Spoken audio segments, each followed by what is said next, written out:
చాలా మందికి నచ్చింది. ట్విస్ట్‌ల గురించి మాట్లాడుతున్నారు, మెసేజ్ గురించి మాట్లాడుతున్నారు. As a first time director మీరు ఇన్ని తక్కువ డేస్‌లో ఎలా చేశారు? ఎంతమంది సీనియర్ యాక్టర్స్‌ని ఎలా హ్యాండిల్ చేశారు?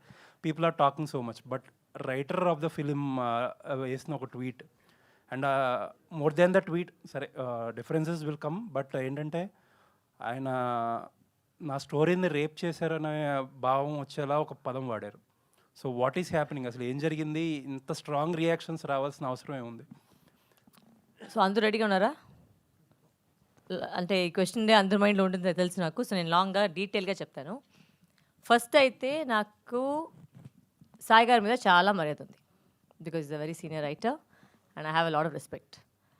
బట్ ద వరల్డ్, మన ప్రపంచం ఎలా అంటే కొన్ని స్టోరీస్ వచ్చి అలానే ప్రజెంట్ చేస్తే ఆడియన్స్కి వచ్చేసి నచ్చదు. That is the truth of the matter. So నేను ఎవరిని వాళ్ళ కథని రాబ్ చేయలేదు, నేను తీసుకోలేదు. కాంట్రాక్ట్ వేసాము, డబ్బులు ఇచ్చాము, అన్నీ తీసుకున్న తర్వాత ఆ కథ నాదైంది. ఆ కథ వచ్చేసి ఆయన దగ్గర వచ్చేసి ఆల్మోస్ట్ ఒక 6 years ఉండింది. అంత బాగుంటే ఎందుకు చేయలేదు? సో అంటే ఏమో ల్యాగ్ ఉంది.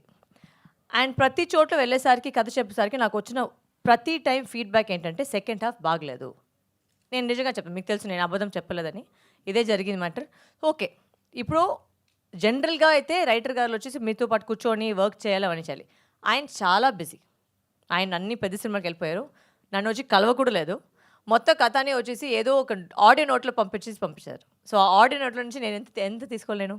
నేను దాంట్లో వర్క్ చేసి, and I notice every interview నేనేం చెప్పానంటే ఆ కథ లైన్ నేను తీసుకున్నాను, స్క్రీన్ ప్లే అయితే నేను మార్చుకొని మళ్ళీ చేశాను. ఎందుకంటే ఈ కాలంలో వచ్చే ఈ మధ్యలో జనాలు ఎలా ఒక సినిమాని చూడాలి, ఎలా ఫీల్ అవ్వాలి.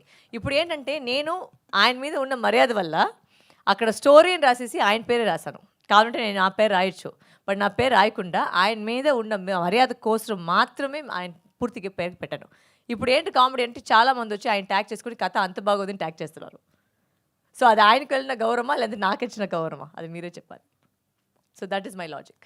బట్ ఒక సినిమా కథ మీరు మార్చుకున్నప్పుడు ఆ టైటిల్లో కథకి ఆయన క్రెడిట్ ఇచ్చినప్పుడు ఆయన కథ లేనప్పుడు యూ షుడ్ కన్వే కదా అది. అవును సార్, బట్ ఫోన్లో వస్తేనే కదా సార్ కన్వే అయ్యే. అంటే మీరు ఇప్పుడు అంటే ఇంటర్వ్యూస్లో చెప్పుంటారు, but what is permanent is cinema. సినిమాలో క్రెడిట్ ఎప్పుడు ఆయన పేరు మీద కథ ఉంటుంది. ప్లస్ ఆయన కథ లేదు అన్నప్పుడు it tells a different story కదా. yes it's not his story, but the question is the story is mine, no sir.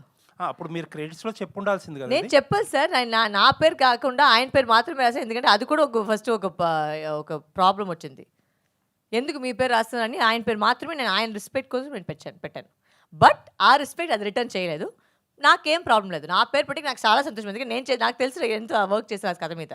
Because ప్రతి వాళ్ళు ఆ కథ వినేసరికి అందరూ చెప్పిన యునానిమస్ వచ్చి చాలా ల్యాగ్గా ఉంది. ఇప్పుడు మన మధ్యలో ఇప్పుడు మీరు ఒక పెద్ద స్టార్ పెట్టుకొని అలాంటి సినిమా చేస్తే పర్వాలేదు. మేమందరూ వచ్చేసి good actors, but we are not stars.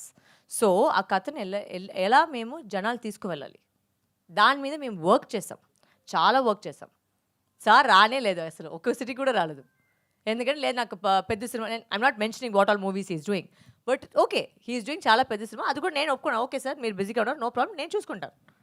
So అప్పుడు ఉన్నప్పుడు you should not be passing a comment like that. And to use the word rape on such a sensitive issue, that should not have come from a man like him.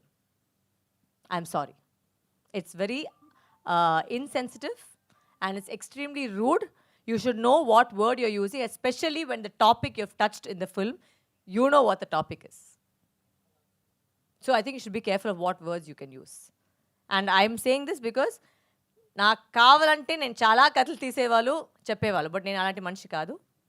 నేను అందరినీ ప్రతి వాళ్ళని నేను చాలా గౌరవిస్తాను, వాళ్ళకి మర్యాద ఇస్తున్నాను.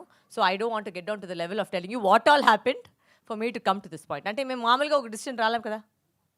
ఒక డిసిషన్ తీసుకోవాలంటే ఇంత పెద్ద డిసిషన్ తీసుకోవాలంటే దాంట్లో చాలా నడిచింటుంది. నడిచిన తర్వాత ఇది అంతే వచ్చింది. నేను అంతే అంతలో కాదు అవన్నీ చెప్పేదానికి. So I'm not getting in to that.